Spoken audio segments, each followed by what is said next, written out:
Hey everyone, welcome back to another video. I know today's video is a little later than usual, but I'm here nonetheless. Before we begin on the stories, I wanted to mention a trigger warning for story number 5. There's a small brief mention of sexual assault in that story, so if you want to avoid it, now you know. All that being said, be sure to send your stories to southerncannibal.com if you want to share it here on the channel. But without further ado, let's begin. If you spend enough nights camping, weird things will happen. A couple of years ago, two buddies and I did a month-plus long road trip around the US. We would camp in the US Forest Service, or Bureau of Land Management areas, and we were driving my pickup truck so we could get back in some fairly deep wilderness on forest roads.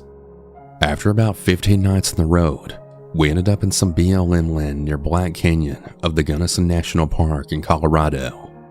It was our last night in Colorado, and we were really exhausted from doing a 14er earlier that morning. We found the coordinates of a campsite online, and we had arrived to the edge of the pavement at about 6 p.m. Up ahead of us was a dusty 2-track lane that had snaked through scraggly trees and brush and made its way to the top of a hill that had views of snow-capped peaks. We hadn't passed a car in a long time. Our truck makes it to the site easily, but none of us got out yet. We sit aside and we look around. There's a fire pit, lots of trees, but also an abandoned couch and some other signs of human waste. Not great vibes, but it's getting late and we aren't really keen on the idea of driving more. We all hop out and start walking around, cautiously approaching some garbage bags wrapped in duct tape. This seems like a place we would find a body, I say to my friends. They agree. We notice a trail that seems to go in a circle around the top of the hill, so we decide to check it out before we commit to staying. We find more trash and more human waste, but nothing that really makes us feel like we should leave yet. We decide to cowboy camp, which is sleeping on a tarp beneath the stars, and we have a nice fire going. We finish off a case of beer, but even with the inebriation, we still feel uneasy. Every couple of minutes, one of us will shine a light into the woods, thinking we heard something. Even though this is our 20th consecutive night sleeping outside, it doesn't feel right, but it is late, so we start getting ready for bed. We're all carrying bear spray and headlamps. So I step into the woods to pee, and I walk about 15 feet without turning on my light. As I'm standing there peeing, I decide I should turn on my headlamp since the fire messed up my night vision. When I then see what the beam of light illuminates, my knees nearly buckle. My jaw is dropped. I just stand there in silence for about 10 seconds before calling out to my friends. Guys, do you see this? In the center of my beam is a bunch of bleached bones wrapped in barbed wire, hanging from a branch directly above the trail that we had walked in the daylight. Now, we would have certainly noticed them in the daylight. They must have been hung once it got dark, while we sat only 25 feet away from this. The general consensus among us was, nah, fuck that. So we snapped a couple of photos of it before throwing our stuff in the park and hopping in the trunk. We drive a little ways up the road to a national park campground, and I never felt so happy to pay $25 and have neighbors nearby. Whoever put those up during the night, I definitely don't want to meet you. My hypothesis is that a rancher with a grazing lease put up the bones to scare off the scum that leave all their trash at the campsites. They're probably cow bones, but it still scared the hell out of me and my friends.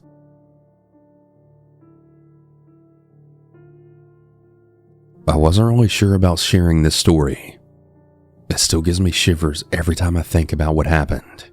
This happened in the Amazonas, in the border between Brazil and Peru. The jungle is an amazing place to live.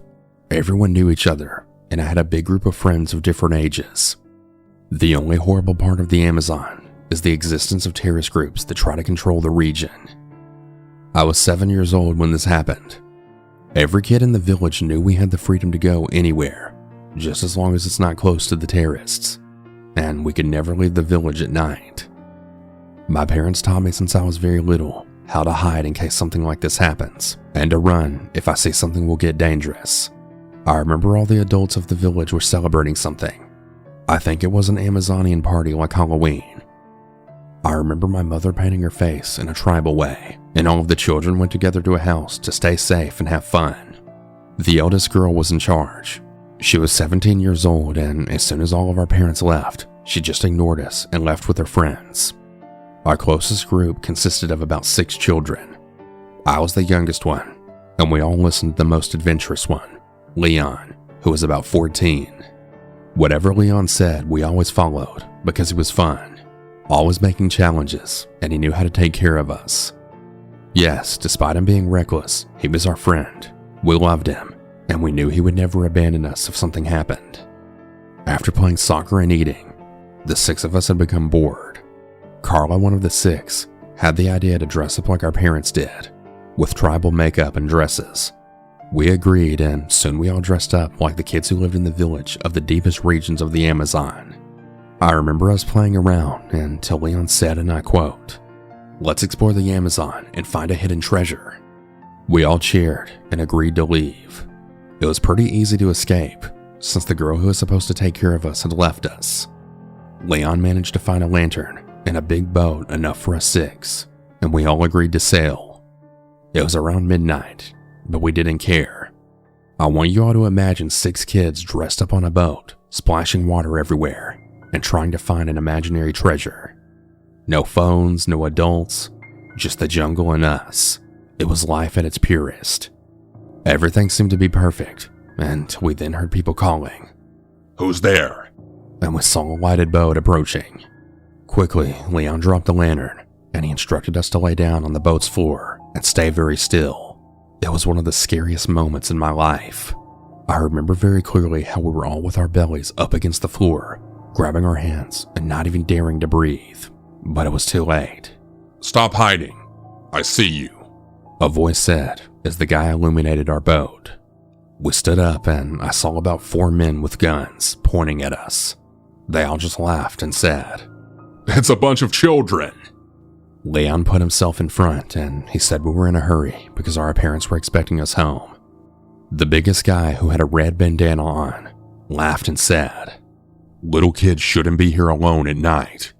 You could disappear in the jungle and no one would ever find you."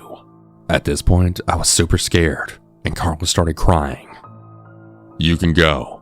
You're just tribe Hua," which in our language means baby. They then left after that. I remember us all hugging each other, crying and sailing as fast as we could.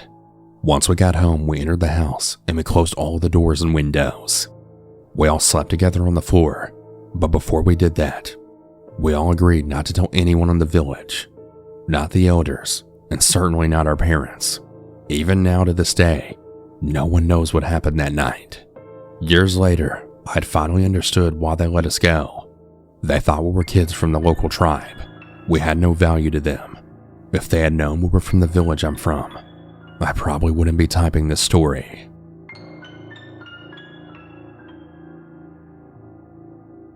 I grew up in Ohio in the 70s, and me and my childhood friend Joe were outside all the time, but we could manage it. Joe lived on a farm that bordered a pretty big forest, and my parents would drop me off in the morning and we'd stay in the woods all weekend long. We'd only come out for school. We really loved pretending we were frontiersmen. We would build shelters, traps, practice making fire with sticks, the whole 9 yards. When we got to be in high school, we got this notion to pull a Stand By Me. This was based on the movie and book by Stephen King that had just come out at the time. The idea was that we'd walk on the railroad tracks out in the country, but instead of looking for a dead body, we'd find cool bridges to fish from and camp a little ways off the tracks. Of course, we knew this was dangerous and we'd likely be trespassing, but we were kids. We had a lot of fun. We did find beautiful rivers, and we had discovered bridges that no one went to. We fished, and we hid from trains. At night, we camped in the woods just near the tracks and made small hidden fires. Nothing bad ever happened. It was idyllic. In fact, it was so fun we did it multiple times. Never had a problem. Well, after high school, me and Joe went our own ways. We both left home, but we always stay in touch and always try to coordinate visits so we'd see each other occasionally. Well, one summer in the mid-90s, It worked out that we were both in town for about a week. We'd do stuff with family in the day, and at night we'd either catch drinks at a bar or sit outside Joe's house around a fire and talk about the good old days. One night me and Joe got to talking about our Stand By Me trips. Well, nostalgia and beer are a hell of a mix. Soon we decided to take a day, walk the trails, camp one night, and walk back home. Well, the day came and we started out early morning. We had my wife drop us off in our old spot where we used to start at, which was right outside our hometown. She thought this was absolutely crazy and made sure to mention it. When she pulled away, Joe had suggested that instead of walking the usual route, we take the opposite direction, just to be adventurous. We knew the land well, and we had made a map. So I gave a, "You know man, what the hell," and off we set. The day went fine. It was fun and a little sad, but in a good way. We found a bridge and we sat on the edge, smoked a joint, and then moved on. We had no fishing gear, but we had brought some canned food and some other stuff. Before night started to set in, we had picked a spot to camp at. It was a really thickened forest area, trees on every side of the train tracks, so you felt like you were in a tunnel. We had brought small hammocks to sleep on, but before we set them up, we decided to do a little scouting of the perimeter.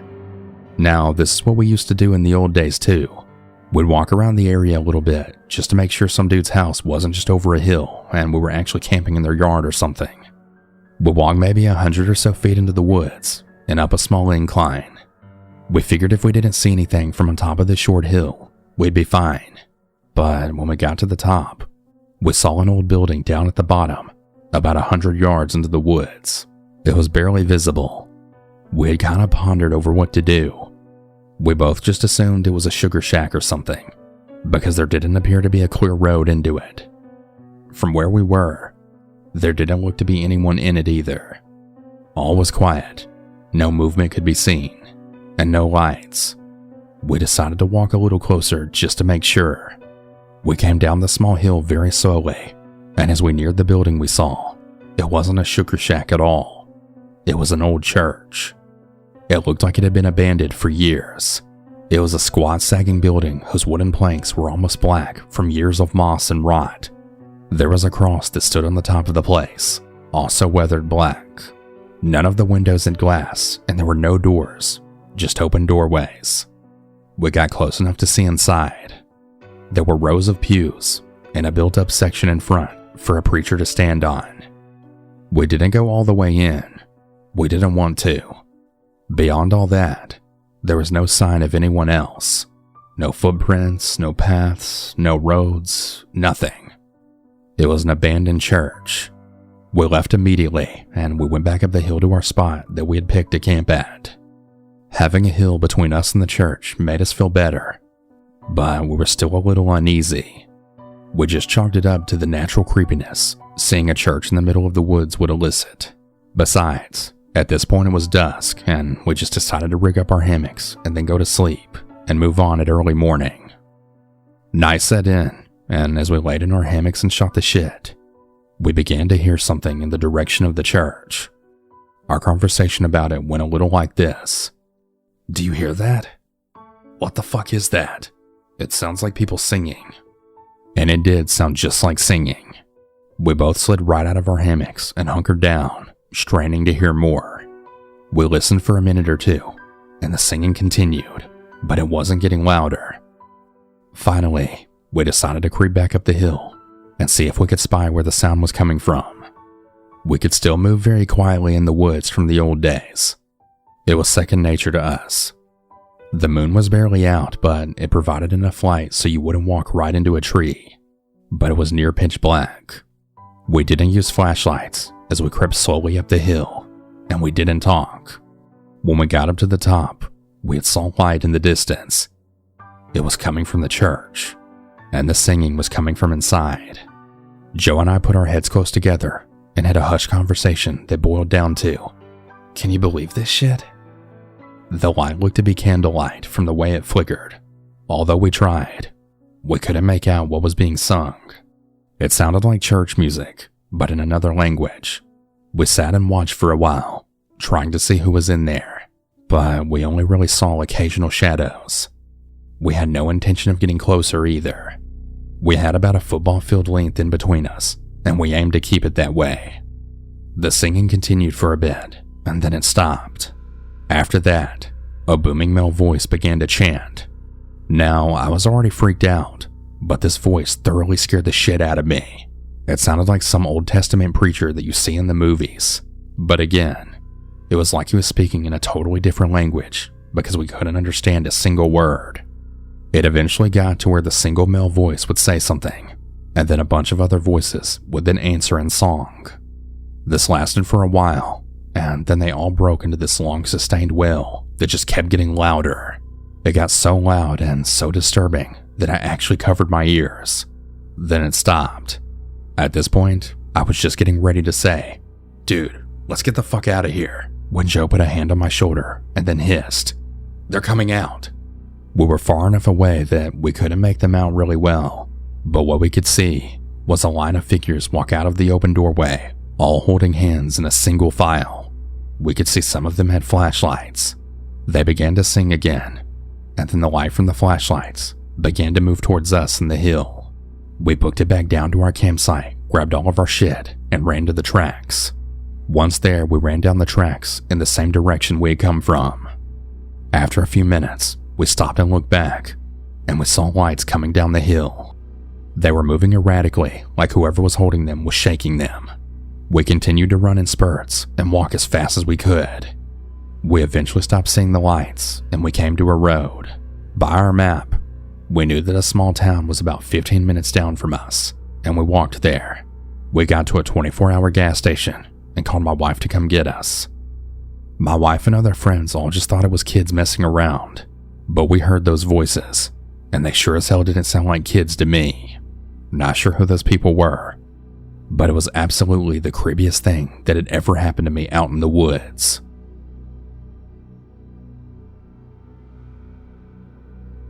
I was living in a city in Canada, born and raised there.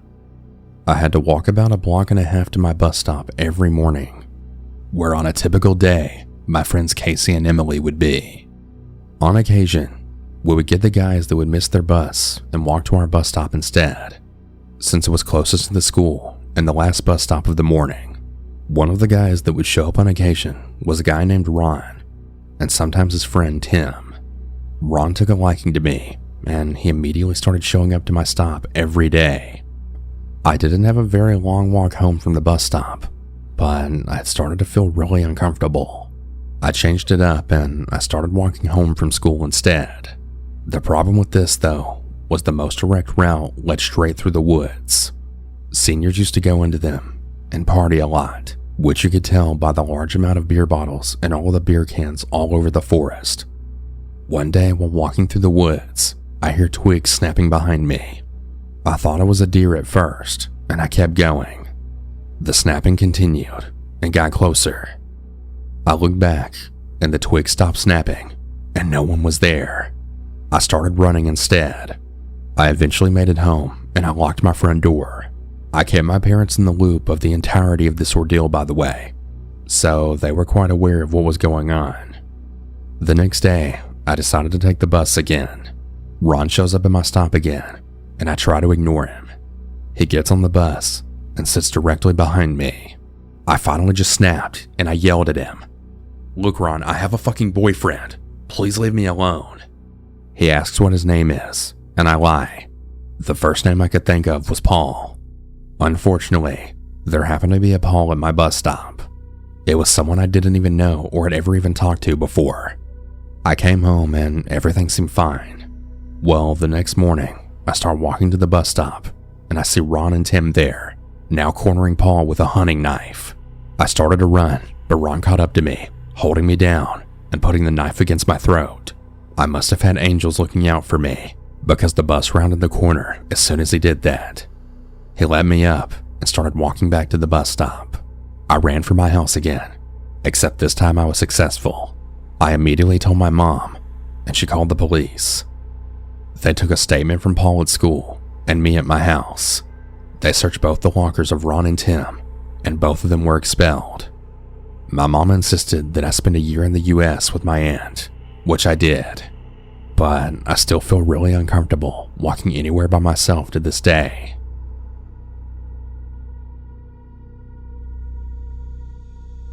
I was around 12 to 13 years old when this all happened, but I don't really remember the date. Every year, my parents would always send me to a summer camp lost in the mountains, where there's a lot of mountain activities, like hiking, exploring the forests, etc. Now, I live in France, and I don't know how summer camps elsewhere work, but the way it works here is age groups. There were 3 groups: the blue one, which is the younger, the yellow one, which is the medium, and the green one, which is the oldest. I was supposed to go in the yellow group because I was still too young, but for some reason, I got brought into the green group, which was composed of people that were around 16 and even 17. Pretty much everyone in that group hated me for being really young and childish. One day that I remember was one of the last days. The instructors that were keeping an eye on us brought us to the deepest spot of the forest to have a picnic. After we were done with the picnic, they had looked at us and asked if we wanted to play hide and seek. Everyone was probably too old for that, but we still did it. To which most even refused to hide. I was a kid, and of course I was pretty excited. And when they started counting, I ran as fast as I could to a place super far away where they wouldn't find me. There was a really small river, and I jumped over it. After some steps, I felt a hand catching my hairs very violently. I tried to turn myself back, but the hand just slips to my neck, and I had felt it catch really high on the other side of whoever this person's hand was. I was terrified, and I tried to fight back and to resist, but the hand that was restraining me was the one of a grown man with lots of strength. I then started screaming at the top of my lungs. I had never screamed that loud before, but seemingly, nobody even heard me. As the guy started talking while dragging me to the forest, he was completely mad and just kept repeating, "You'll see. I'll hurt you so fucking much you'll cry and scream even more." I remember him talking about harming me, as well as raping me. I was just 13. I was so fucking terrified. I've never lived through any kind of physical abuse. Not being hit, nothing sexual, nothing that was more than words. He dragged me further into the forest, and I just kept screaming and hitting him, until at some point, I had found a way to bite his hand with all of the strength of my jaw. He screamed from the pain, and then said, "You're fucking crazy." It's then when he got hurt enough that his arm retracted, and I managed to escape. I then turned back and made the sprint of my life. I think the guy must have lost interest in me or something, because he didn't run after me. I jumped back over the river and found one of my only friends there in the camp.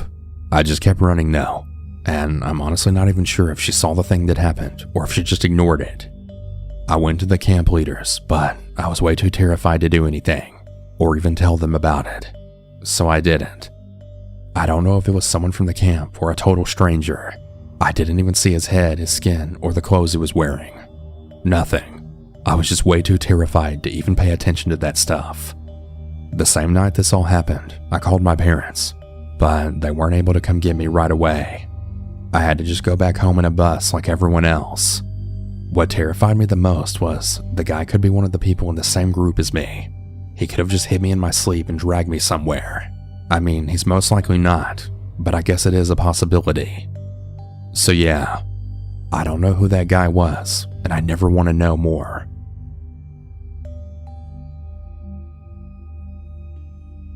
It was a Sunday, early in the morning. I live in the suburbs, but my parents own a farm that I really enjoy going to because I get to see my dog. Her name is Molly. She's a mutt, but she's not a tiny dog by any means. At the time, I felt very safe around her, and I would often take her for walks in the forest that was nearby. The day had started off like any other. Me and my dad got in the car, drove around for a while, and arrived at the farm. I immediately got out of the car and hugged on Molly. My parents would always get kind of annoyed when I hugged her, since I'd smell like a dog for the rest of the day. But I then put her on a leash and I'd asked my dad if I could take her for a walk for a while. I think he always thought that we would just go down the road and back, but I always found it more interesting to take her to the forest. I always felt a certain kind of peace and relaxation there that was really unmatched by anything else. So we took a turn and headed to the forest. Usually when we got there, I'd take her leash off so she could explore on her own. Most of the time there, I'd carve my name into the trees and look for anything interesting. I was playing some baseball with some old rocks and a wooden leg, presumably from an old table. Then I heard it. Molly was barking at something. This wasn't unusual when we were in the forest. I thought it might have been a fox or some other animal, so I quickly grabbed the wooden leg like a weapon. I knew that if it was a fox, it wouldn't attack, but I had a sense of security while I was holding it. I then called out, "Molly, Molly, get over here." But she just kept barking. This was very strange for me, since she always came to me when I called her. I followed the sound of her barks and stumbled across a scene that I'll never forget. There was a man, probably in his late 50s, half naked, carrying a large machete in one hand and holding moonshine in the other. This was the first time I'd ever stumbled across someone in the woods, let alone someone half naked carrying a big-ass machete. He was completely ignoring Molly and hacking away at the ground for some reason. I didn't really know how to handle the situation.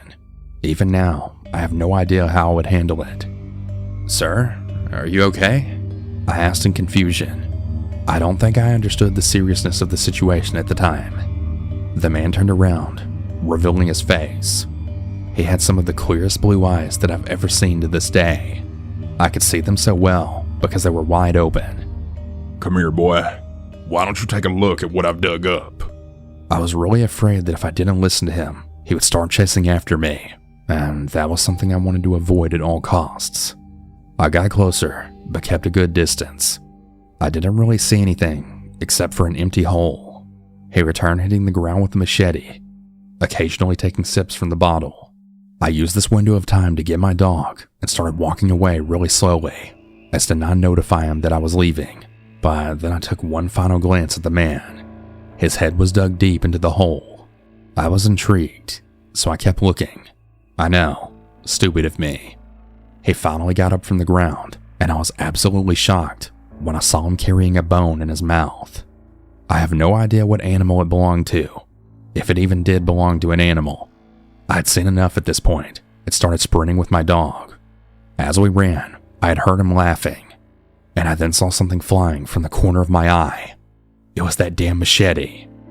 I then heard him yell, "Damn it!" and this made me run even faster. I know the forest very well, so I wasn't really afraid of getting lost. I ripped through all the branches and bushes until I got out of the forest, but I didn't stop sprinting till I arrived at the garage, where my father was testing out lights for our tractor. I didn't tell him a single thing about the man or what had happened in the forest, since I was afraid that he'd get angry and wouldn't allow me to walk Molly anymore. Needless to say, I never went to that forest alone again. I still can't believe I encountered a naked old man with a machete and a bone in his mouth. Crazy as hell, and hopefully I don't encounter him again.